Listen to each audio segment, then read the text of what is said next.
السلام عليكم. معاكم قناة درينك فروت.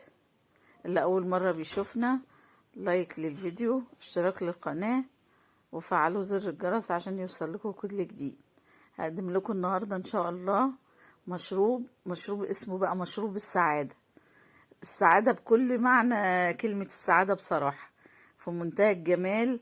ويعني بينفع بقى في أيام الحر الشديد وأيام المذاكرة والحاجات اللي احنا يعني حاسين بيها ان احنا عندنا ستريس كده أو حاجة نعمله. هي كانتالوبة صغيرة، واحدة صغيرة يعني، وكوباية عصير برتقان، ومعلقتين 2 عسل نحل، وكوباية زبادي. المكونات ديت كلها هنخلطها مع بعضها. طبعا مش عايزة اقول لكم والله، يعني انا عايزاكم تجربوا المشروب ده، تحسي فعلا ان انت بعد ما تشربه او تشربيه ان انت سعيدة، ان انت مبسوطة، حاسة ببهجة كده.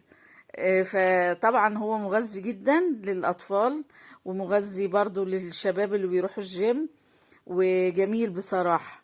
وأتمنى ان انتوا تجربوه. ألف هنا وشفا لينا وليكوا.